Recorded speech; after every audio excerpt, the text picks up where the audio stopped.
What's up, my movers and shakers? I'm Dave, this is MS Paints, and this is the polystyrene board.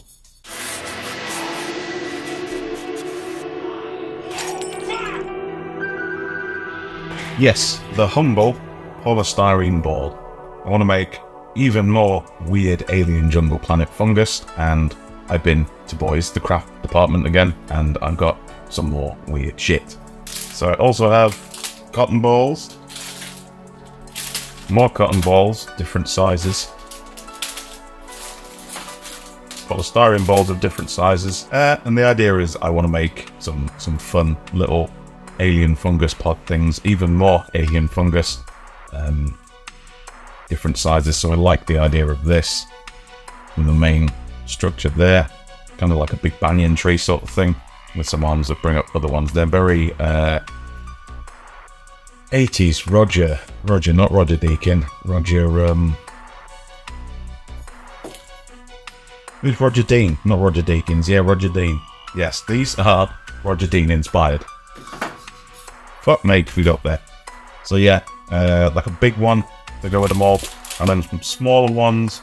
So that'll be like the big alpha pod on there, and the little ones around it. Yeah, I think that'll be nice and easy. Again, I'm going to use kitchen foil as a big structure piece in the middle to keep the weight and the materials cost down, and outside will be sculptor mold sort of stuff.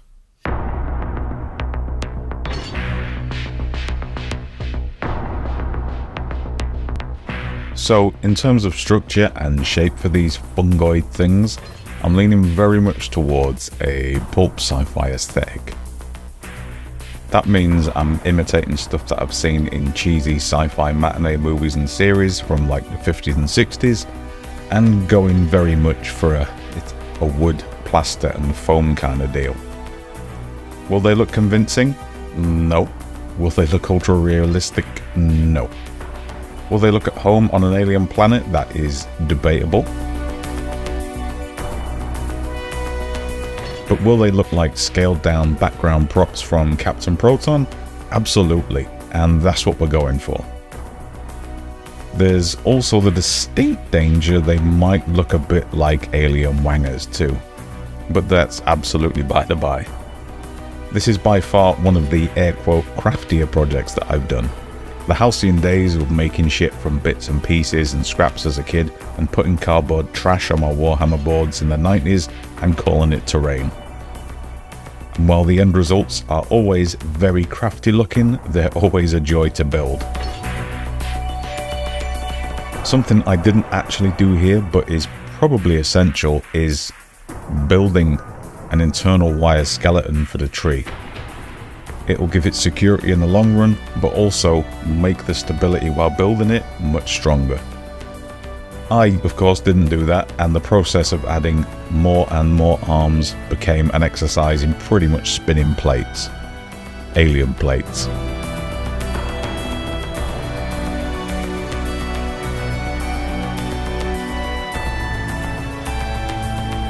For the outer bulk and texture of the tree, we're using homebrew ghetto sculptor mold, a mixture of paper pulp, plaster and water.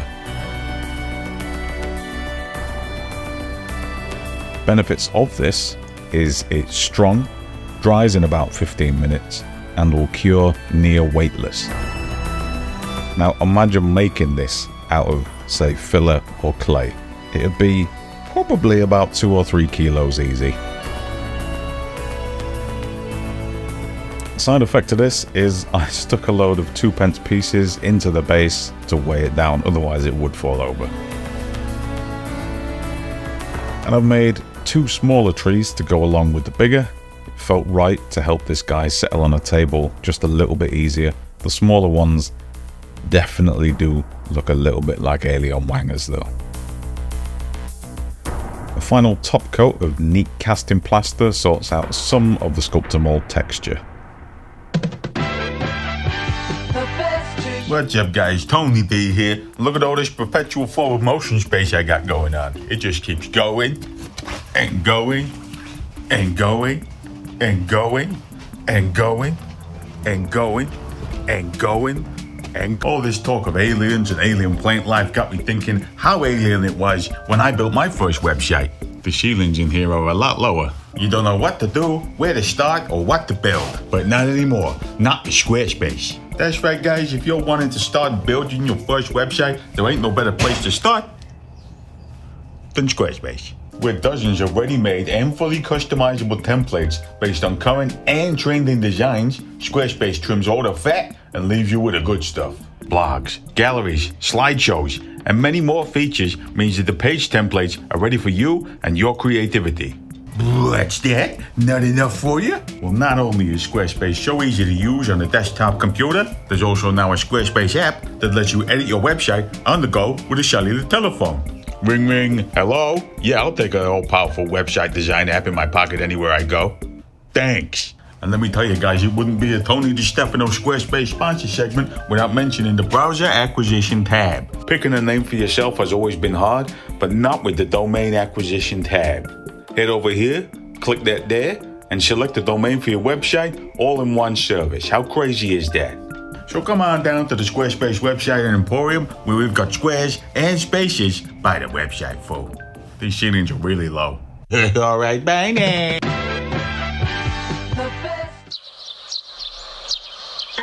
Now that our trees have cooked in the sun for an afternoon and they're completely weightless, I'm going to go with a once over with a neat PVA.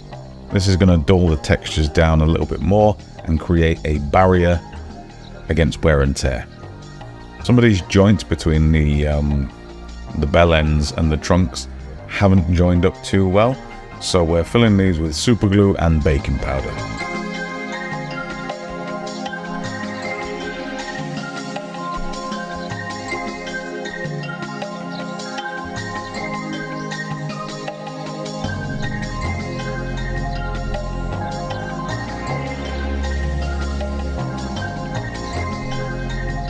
With the foam sealed up in a gloss medium, it's time to rattle can the prime on there. Now I'm using Colourforge, not sponsored or anything, but they are making the best canned paint on the market, and I can always bank on their coverage and what they're going to do.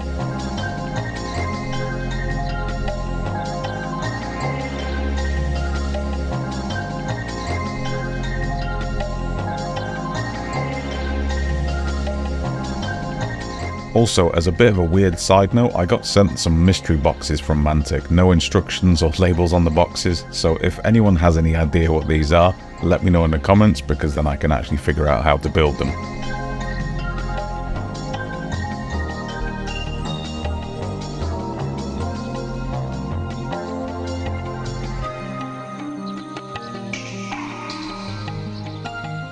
Now, as much as I loathe to see my audience retention stats drop off a cliff, I'm gonna airbrush my color gradients onto the trees. This can be done with stippling, of course, but it's just quicker to run an ink through an airbrush and blast these on.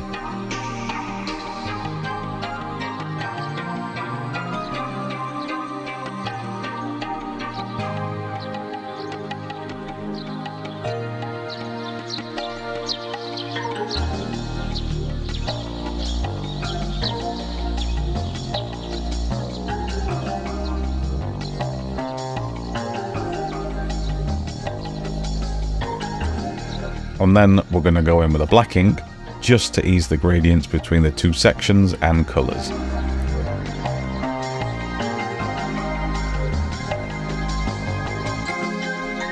Trunk colour wise, I wasn't really sure where to go. I could have gone crazy with bright colours since they're alien trees, aren't they? But I didn't really want to distract from the big white ball things on top, so I chose to go for dark browns and working up to some creams on the very edges. Final coat of matte varnish to unify the different surfaces and paints, and these guys are pretty much ready to go.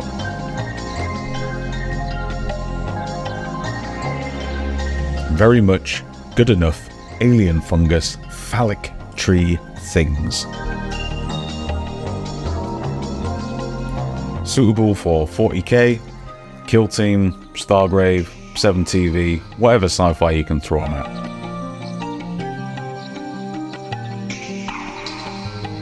and it probably wouldn't take much more work or changes to turn them slightly towards Tyranid terrain.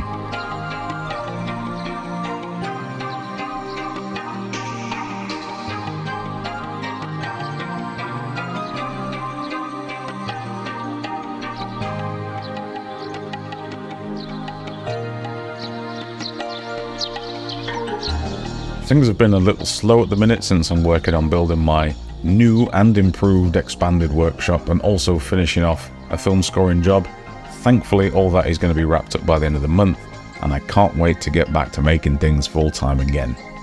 Huge thanks to my Patreon community who supported me over the month off and continue to do so as we expand MS Paints into even bigger and better territory. Big love, guys, and I'll see you soon. Cheers, I'm out of here.